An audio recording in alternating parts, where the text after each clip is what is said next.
On this episode, we give you the same thing reskinned over and over until you say, no more, please, no more. It's like, yeah, then I get it. you have something else you want to do there? No, that's good. I like that. Welcome to Save Every Universe. My name is Alec Garcia. I'm a loudmouth gang leader who always needs more money, time, and distance from the law, like to the point of being obnoxious. Spoilers. No, I'm not going to say it. My name's Robbie. I am from the same game as last week, though. That might be spoilers. Oh, Last of Us. Part 2, though. You're Ellie. Yeah. My name's Robbie. I'm a soldier from another dimension who found myself indebted to Hades himself. Now I'm forced to fight some kid, but my real fight is still out there somewhere. And that's not Sephiroth, you say. I am not Sephiroth. Is it from Soul Calibur? It is not from Soul Calibur. You actually are on the right track, but you don't know it. That's a dick thing to say. Who were you last week? You wouldn't know the truth. It hit you in your big, stupid face. It's too underground. I could put it on a silver platter. Is it a hipster indie title? No, I don't do those. Because you love those games. Okay, who were you last week? Last week, I was Sephiroth. No, last week I was Zero Suit Samus. Oh, not Han Solo, who skinned No. C-3PO? Definitely not. Okay. No, Zero Suit Samus. That's a good one. That was a good one. Smash is coming out. I've been getting hyped. Yeah. And then Brie Larson, the actress who's going to play Captain Marvel, Oh, yeah. she dressed up as Samus? Zero Suit Samus Oh, for really? Halloween. That's cool. Yeah. That's awesome. So she's actually a nerd, right? Yeah. She goes to the She's a Comic-Cons nerd. and all that stuff. And her boyfriend dressed up as Waluigi. Nice. So they were Smash Brothers You characters. love Waluigi, don't you? And Wario is your boyfriend. Wario is not my boyfriend. Okay? You love his teeth. You see his teeth and you say, I just want to kiss him on the mouth. Yuck. Anyway, last time I was Little Jack Marston from Red Dead Redemption 2. Yeah. Quite a good game. Quite a good. Quite a good. I haven't played it. Oh, yeah. Okay, I got to chapter 3. But I haven't beat it. Well, it's so easy to get sidetracked. You're like... It's really easy. Yeah. And as we're talking about this game, we keep realizing... I think looking at the progress is very demoralizing, right? Like you... Is it demoralizing? Like, I've been playing this game, like, every night for a couple hours a night for, like, 4 weeks, and then you go look at your story percentage, and it's, like, 17%. Yeah, I don't even look at that, honestly. Really? No, who cares? Well, in our clan, they were like, everyone's like, what's your percentage? Percentage check. How And big's now- your and now percentage I'm like- bar? yeah, now it's I like don't in my care. head, and I go look at it. No, that's lame. I don't give a shit. Giving me a complex, man. Look, dude, when it goes online, we'll find those people with huge percentage bars, Uh-huh. and we'll duel them. Oh, We'll see. Verse me, bro. We'll see who's the fastest draw in the West. Ooh, that would. Oh man, that's gonna be sweet with Red Dead Online. Yeah. Be able to do. Yeah. How are they gonna do that? That'd be great. I think that they'll do Deadeye. I have no idea. It seems like they could work that in somehow because they have the mechanic where you like hold R2 to like slowly draw, and then Yeah. maybe there's like a advantage timing thing. They did it with Red Dead Revolver. Remember back in the day, you could duel we each used to other. duel. So I bet they have to have something like that, and Yeah, I it would have be no a idea. huge missed opportunity if they didn't have some sort of dueling mechanic. You and I actually dueled a lot in Red Dead Revolver. Revolver, I remember yeah, just the like going original, over to your yeah. house and spending like the whole evening Shooting each other. Yeah. God damn it! And like different characters had different Yeah. draw speeds and Yeah. draw styles. Yeah, it was a really fun game. It was really fun. Yeah. I don't actually remember the story that well. I mostly just remember us dueling each other all the time. That is exactly what I remember. I don't remember any of like the main gameplay or the story or the characters or any No, of that I stuff. remember the Deadeye system being really cool Uh-huh. and us dueling like crazy. Yeah, that was the big deal. Why else would you buy that game back then? Actually, this is maybe... Well, okay, so today, I do want to come back to Red Dead Revolver, Red Dead Redemption, Yeah. just as one of our points today. Today, we're not focusing on Deadeye systems. No. This episode is not about all the Deadeye systems. That would be not a bad idea. Bullet time? Bullet time, yeah. Oh, that's a good idea. Yeah. We're coming up with We'll our do best that for ideas Valentine's lately. Day. Bullet time? Yeah. Valentine's of the Bullet Bullet? for my Valentine. Yeah. Is that a band? Sounds like a band. Yeah. Okay, go continue. Today, we are talking about iterations Uh-huh. versus itineraries. That's it. Was that it? Yep. It's gradual improvement versus planning your vacation. No, today we're talking about iteration versus innovation. Oh, my notes Which are is all a screwed up. I'm thinking about taking the family on a trip to Disneyland. That I thought that's what versus- this was about. No. Oh, yeah. Yeah. We'll just go off my notes for this Yeah, one. let's just use yours. Iteration versus innovation. Like, so when a game series like goes like incremental steps of improvement versus when they like take a giant jump forward and actually do something different. Mm-hmm. And how can some games get away with like small gradual reiterations of the same thing and people like it, and then Yeah. it hits a point where people flip out and they're like, oh, it's just more of the same shit. And it Yeah. always was, but what what causes that, when they finally get fed up? And then when does a series need to be really refreshed with some innovation, or when does a studio need a whole new IP? Those kinds of things. Where are those lines? What have you on the docket today, Robbie? I feel like I haven't said that in a long time. Yeah. Maybe, did you not say it last episode? I don't think I did. So I have a couple points on this topic, but one thing I think that this is kind of theoretical in some ways. Like, I think this is ripe for just this is one of our idea highbrow douchebag debate kind of episodes. Yeah, as opposed to what? Like a lowbrow, charitable philanthropist? Game is good, because we do a lot of that, but this is like academic. Oh, is this for you trying to get into Berkeley? Iteration. That's a 4-syllable word. That's Itinerary. I got 5. Yeah. Wait, this isn't about itineraries. We got 2 4-syllable words back to back. That's pretty. If you're looking for Scrabble innovation, if you ask me, yeah, Scrabble inspiration. I must be tired. I'm just. Today we're talking about inspiration and itineraries.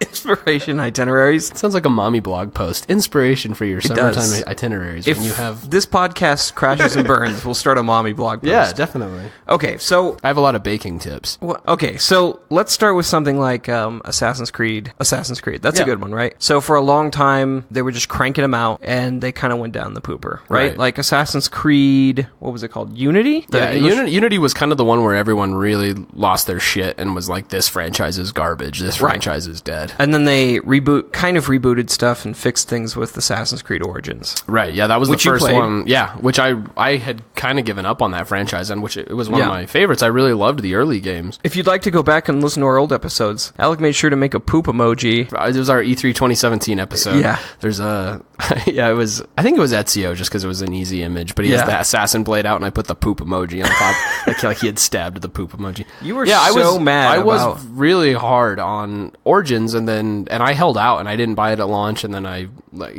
really you held out for like a week. No, that is not true. I didn't play it till like January. It came out in like October or November. Ooh, I played it in like January. You really showed them. After I listened to the reviews and like really waited it out, and people were like, "Oh no, it's actually good." I was like, "Okay, What kind of people? I'll give it a shot." Just the people out there in the land of the internet, and you trusted the internet. It did get great reviews. Whispers on the trees of the wind. Everyone loved it.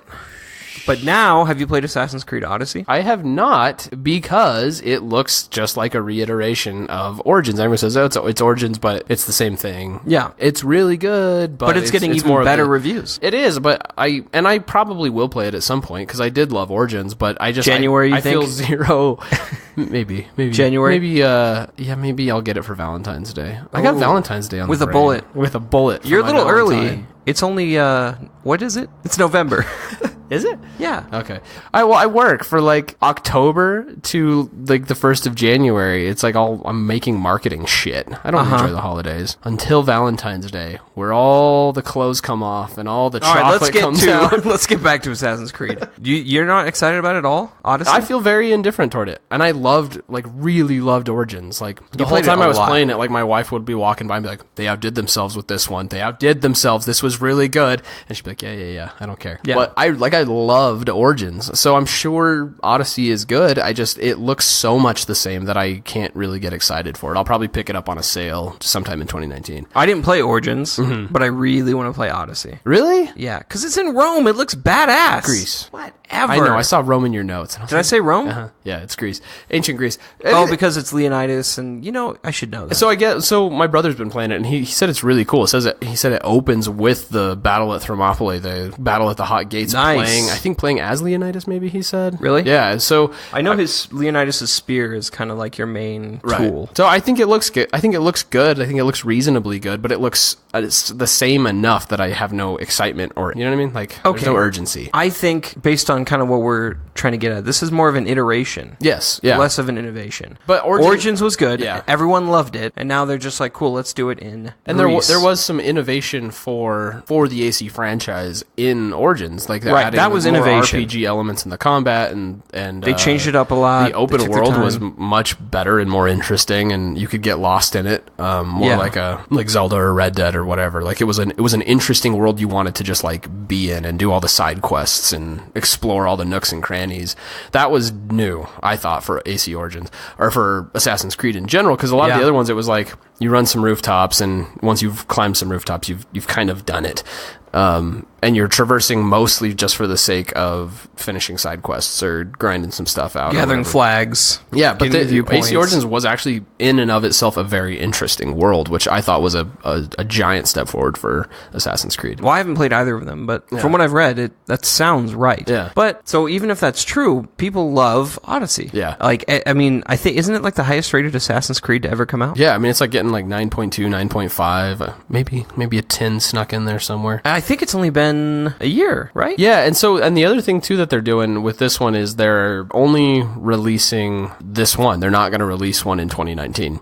They're camping on this one and releasing content and updates and all kinds of DLC. Other stuff. Yeah, but they did DLC for Origins. Yeah, they did, but then they released Odyssey within the next year. So they're doing that's crazy. That, but they're doing like a much more beefed up version, and they're gonna not do a year-to-year cycle. Has it been 2 years? Maybe it's been 2 years. Yeah. No, from Origins to Odyssey was 1 year. Yeah. But from the last one to Origins was 2 years. Yeah, they took a longer development cycle. They made a big thing about that. They weren't going to be cranking them out every year, but now it feels like they've gone back. Yeah, so they're releasing Odyssey, and then they're not releasing another one for 2 more years. And I can't tell, honestly, with that if that's like good for them. They're actually going to like take more time to build quality into each installment. I'm sure that's true, right? More time they have, they can actually polish things up and really do it the way they need to do it. Yeah. But part of me is like, I wonder if they're not just like capitalizing because everybody is like on the online service model of like, oh, cool, that everyone wants this, but that really, if we do this right, we have another year to just milk this thing we've already made. Which I think at its core is what iteration is really about, is how do we get maximum return for a thing we've already made. Yeah, I think that makes sense though, right? Because at some point, you may have seen this in my notes, you're like competing against yourself. If the market is flooded, or if everyone already loves this one and is willing to throw money at it, why would you compete against yourself by coming out with a new one that players may like fall off? Like, well, I just bought this one and I still like this one. Like, I think at some point they're competing against themselves. So let's talk about that, because I think to some degree that's very, very true. If you like Assassin's Creed in general, you don't want them to completely change the formula. No. Because even though Origins changed a lot, it still was very clearly, it felt like an Assassin's Creed game. They like really built in some cool of the backstory and all that kind of stuff. Right. If you love Battlefield, you don't want like a completely reinvented, totally from the ground up reinvented thing. You want an iteration.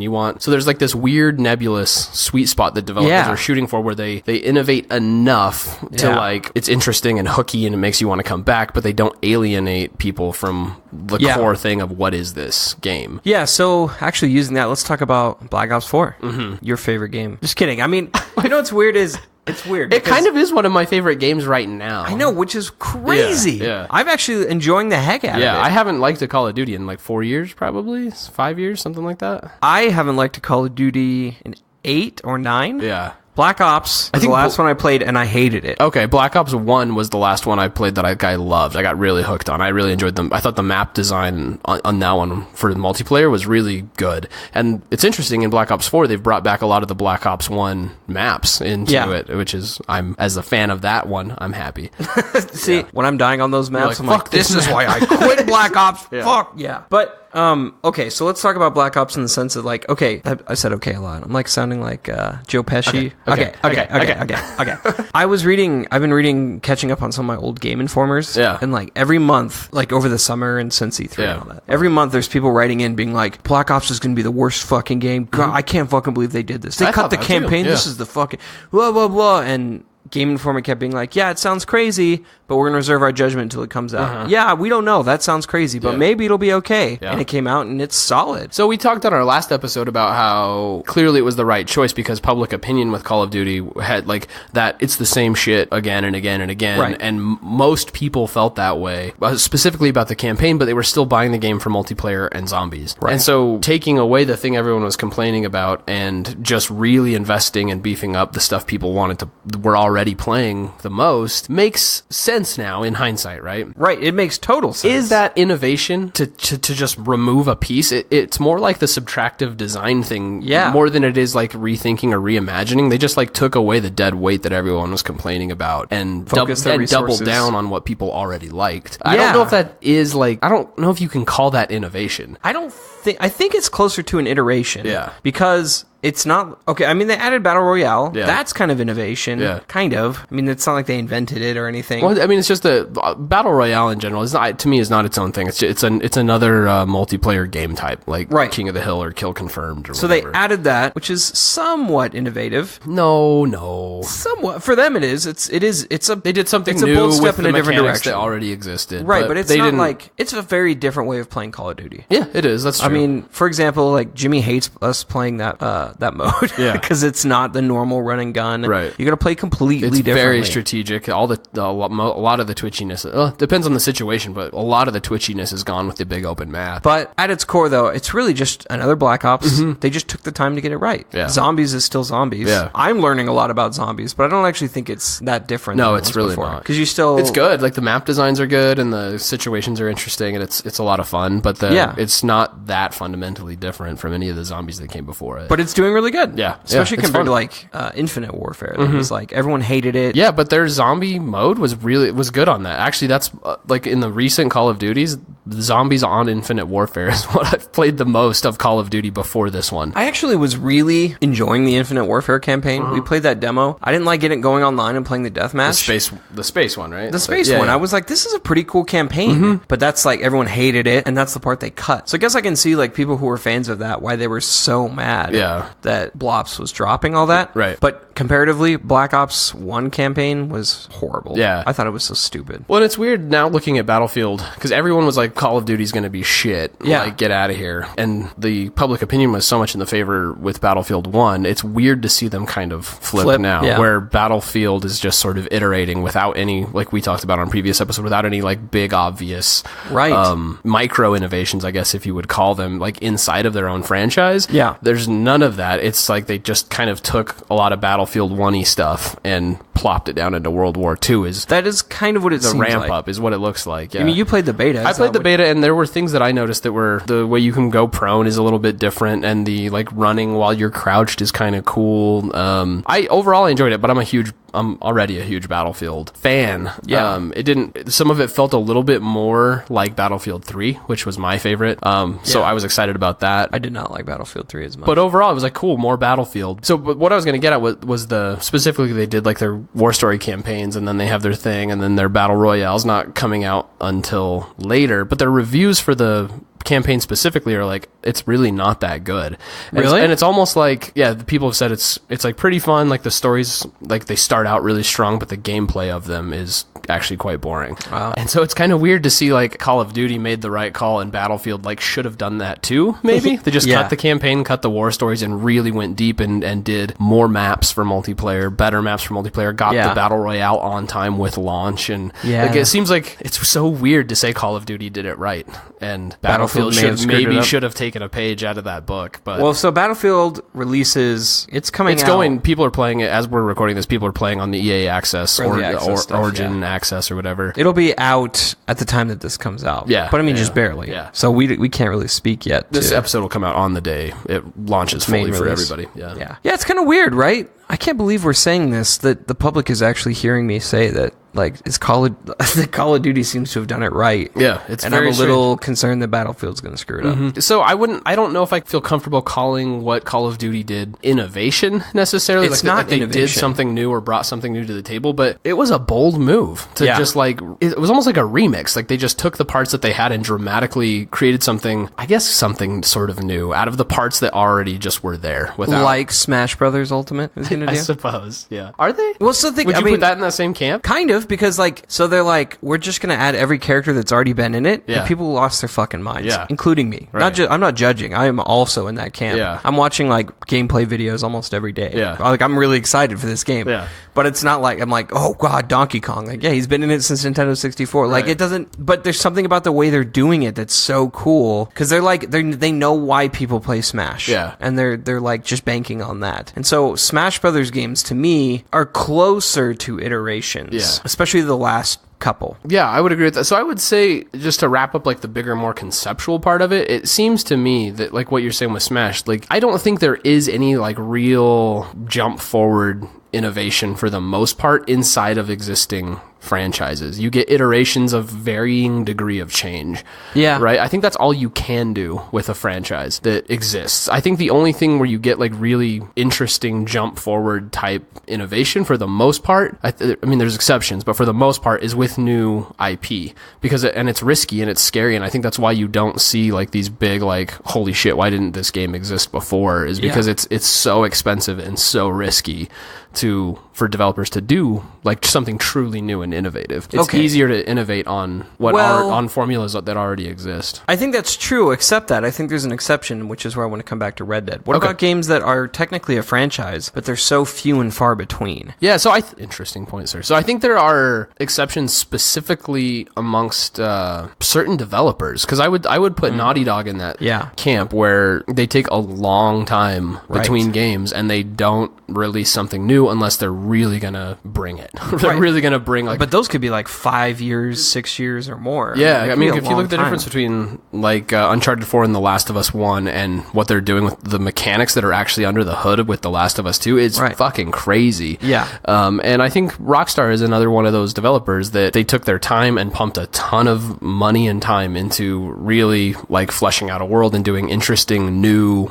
under the hood systems with the animals and there's innovations in that game that are like, even if you don't like Red Dead, even if you don't play it, you have to just sort of marvel at what they did with that world. Yeah. I mean, you couldn't look at a game like Red Dead Redemption 2 and say, it's just another iteration. Yeah. It's not, really. Yeah. I mean, but if I found myself trying to explain the difference between Red Dead 1 and Red Dead 2, it's hard. Well, you play an outlaw and you're riding through the West and you got this cool bullet time. Like, I was trying to explain it to Tony. Yeah. And I could tell, like, I just wasn't doing a very good job. But he was like, oh, yeah, there's horse balls. Well, yeah. But you didn't play Red Dead 1. Well, wasn't it the same thing? No.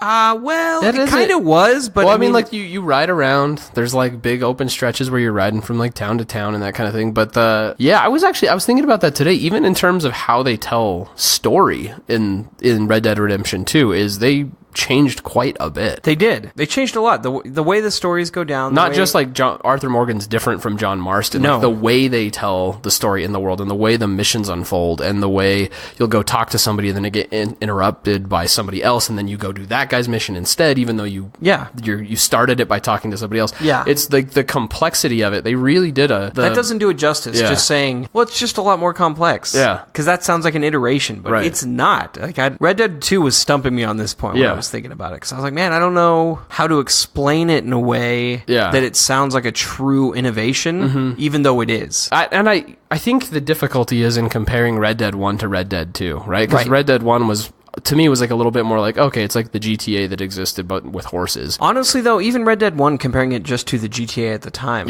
wasn't really fair. Right. There were so many people who liked Red Dead 1, but didn't like GTA. Yeah. And there's still things that I'm like, this is kind of like GTA, the way, like in GTA Online, I swear to God, I couldn't get down the street because your guy never wore a seatbelt, and he just always fall off his shit. And it reminded me of that with, like, you bump into something on your horse and fall off. Yeah. I was like, God, this is just like fucking GTA. Yeah. Or, like, they introduced stealing stagecoaches and parking it in a barn. That's just like stealing a car and parking in a garage. I guess that's true. But, like, I don't know. I think you could say both. I think Red Dead Redemption 2 is, like, a lot of the mechanics and the stuff under the hood and the complexity of the world is a massive innovation for games in general. Like, it raises the bar of how to do open world games and storytelling and those kinds of things. Right. And at the same time, it is just a really good iteration of the Rockstar formula. I think you could probably say both. The game itself on the surface is an iteration of Rockstar and what they do, but a lot of the tech and the stuff that's going on under the hood is like, holy shit, innovative. That is that's a good way of putting it, because it does still feel like a Rockstar game. Yeah. A good Rockstar game. And I think you can separate those, and maybe you have to separate those, because let me segue into this, because I think one of the other issues here is like the game engine. That's one of the other dramas that's going on right now, is the Fallout 76 fiasco. Right. And that the engine is old and it's kind of sucky and clunky and broken. Right. And now they announced that Starfield and the Elder Scrolls 6 are going to be made on that same engine, and people are losing their minds. The old one? The old. It's like, I guess, decades old now? It's decades old. Yeah, they're going to use that same engine for this other thing, and the the Bethesda guys just like defending the shit out of that choice. And why? I don't know. Yeah, I don't know. But I think coming back to the concept that iteration is sort of bound by a lot of things. To rebuild a whole new engine from the ground up is incredibly expensive, and so it's easier for these developers to just tell as many stories and make as many games on the old tech and hardware without innovating on the hardware itself or the engine itself or the code itself. That's definitely true. Whereas with Red Dead, like GTA 5 has printed so much money that they had the resources to really go and like develop some cool shit under the hood of Red Dead 2. I think that's true, but it's not like Bethesda hasn't been doing well. It's not like any of the Fallout games flopped. It's not like Skyrim's 18th remaster release. And maybe that's why people are just so shocked, is like, why have they not invested in bringing their tech forward to modern standards? Right, like Red Dead Redemption 2 is the first native, this is the first time it's been native to PS4, Xbox One. Right. Because they had ported GTA 5. I always forget about that, but I forget it's been around that long. It's been around a long time. Yeah. And there's still so many.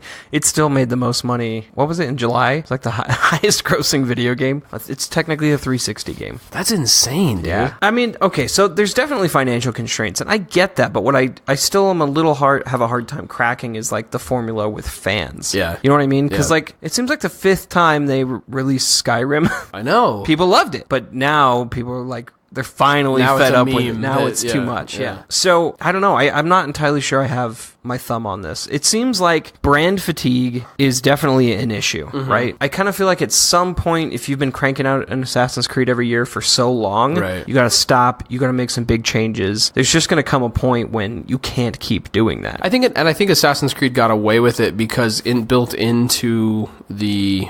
like baked into the formula is change setting to a really cool historical place. I think that's why they got away with it for so long. Right. And I think if they change it up, they can continue getting away with it. Yeah. You know, they do this, they milk this and get 3 or 4 They really polish up this RPG angle that they've done and then go to a couple cool locations, and they can get some mileage out of that probably. Probably. Yeah. But then there's kind of this other interesting thing where, like we were talking about with competition of itself, where like games like Overwatch, I mean, it would be stupid for them to come out with Overwatch 2. Right. Like, everyone's playing Overwatch 1. Why would you change over? Like, instead make it timeless and just keep coming out with new characters. Yeah, we talked about that in our MMO episode, too. Like, it would be, like, that's why World of Warcraft never did World of Warcraft 2. They just keep releasing expansions because they want to, It's just interesting to me because it seems like more games like Spider-Man, which is coming out with like DLC all year, new costumes and things like that, giving you reasons to play. That does mimic more of the MMO model, right? Like we were saying, it's more like, instead of having to piss people off by making Assassin's Creed 23, 24, 25,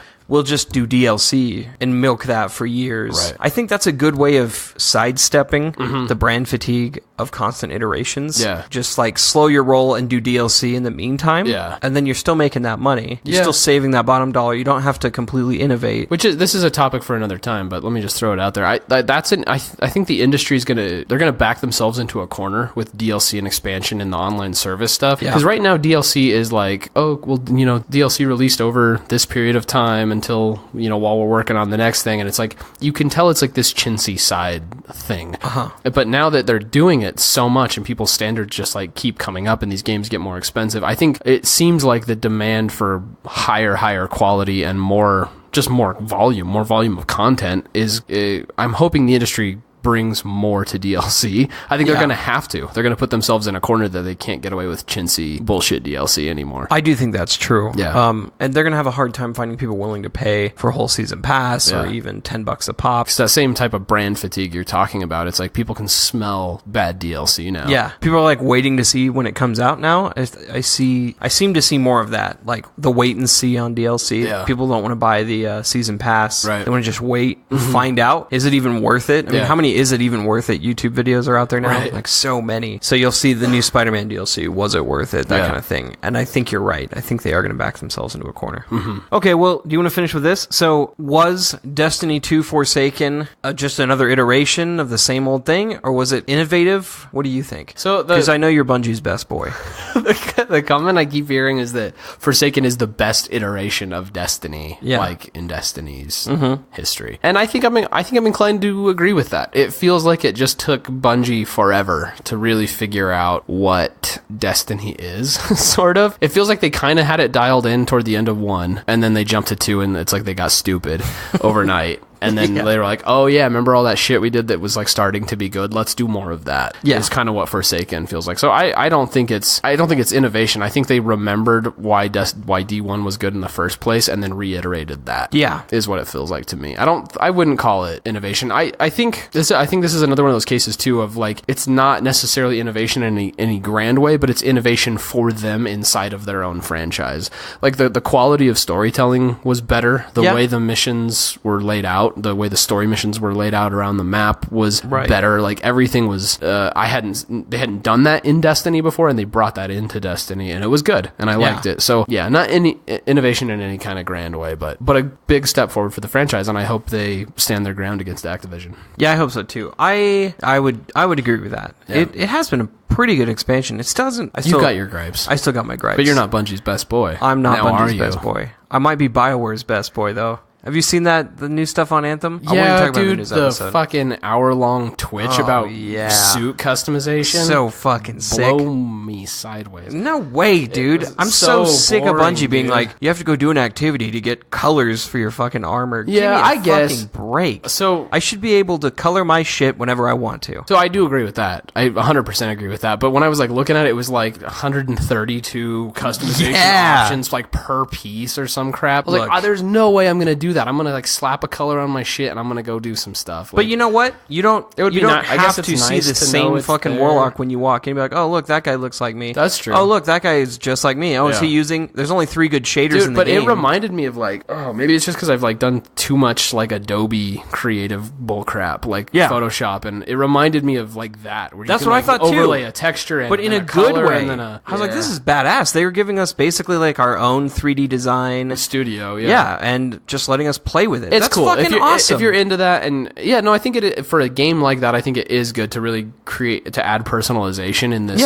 massive world, right? With a ton of players all in there simultaneously. It isn't personally for me. It's not for me. I don't want to sit there and like paint my shit for an hour. You don't have to. You can just be like, make it blue. Whatever. I was just really disappointed in the stream. Oh, you wanted to see other stuff. I want some gameplay. I want to see they've been something. I think it's good because they're showing like different aspects. Yeah. Because the last one was gameplay. Yeah. So I was just annoyed, and then I was like, okay, someone was probably interested in that, and clearly a lot of us. And clearly, so that's someone is sitting right here next to you. I'm excited for Anthem, but like that was just not anything I was interested in watching that much about. They could have done like a 30-second thing, like, hey, you get a lot of customization, and shown a screenshot or like a little scroll down of like, look at all these things. No, dude, cool, great, thanks for checking in. They would have been flooded with questions. Yeah, I know. I'm just saying that's all I wanted out of that. Like 15, 30 seconds, you got a bunch of options. Thanks for checking in, boys. See you later. I think you and I are going to feel very differently about Anthem when it comes out. I think so too. I'm excited for the co-op. I think that's going to be fantastic. Like we enjoyed a lot the Andromeda Horde mode and all that stuff. Yes, we did. And the combat looks similar but way better to that. So I think I'm going to enjoy it. I think if you're wearing default skins within the world in different places, but if you're wearing default skins, I'm not playing with you. Which is fine because I'll be level 1, having spent all my time customizing my dude. And you'll actually be progressing in the game, maxed out, and like it's still in the basic. And while I'm getting blown to pieces, I'll be like, "Look how good I look." That sounds about right, actually. Yeah, but I died looking fucking fantastic. Unless some of that cosmetic is like unlock the N7 stuff by completing this thing. They said some of it is going to be like that. Yeah. It's not everything. That'll get you out of the tower. That's the only way I'm going to get out of the forge. The forge. Yeah. Thank you for listening to Save Every Universe. If you enjoyed this episode, convoluted as it was, please share us with a friend. Was it convoluted? Only if you don't have friends. I'll see your point. Anyway, if you enjoyed this episode, please share us with a friend. The way we grow is mostly by friends sharing us with friends loving each other, friends just bringing it in for let the Papa Bear get the claws on you, dip you in honey, and snuggle. So it's love. Yeah. We grow from love. We grow from love of this podcast and your love of sharing, and we love you for sharing. And your love with your friends that you share. Exactly. Happy Thanksgiving. If you'd like to support us financially, you can do so at Podbean. No. Fuck. That's right, Alec. We have a channel on Discord dedicated to our patrons. Patreon. Yes, Patreon. Patreon.com/SaveEveryUniverse. To give us... Yeah. To support us financially is the Become a more champion of the diplomatic universe. way of giving us money. Donate to the things you love. And really, truly, talk about Thanksgiving. We give thanks to our patrons who have chosen to support us. We appreciate you. Yes, we do. Have a mouthful of yams in our honor. Too much? Take a swig of eggnog and think about us, Just a mouthful of yams and think of us.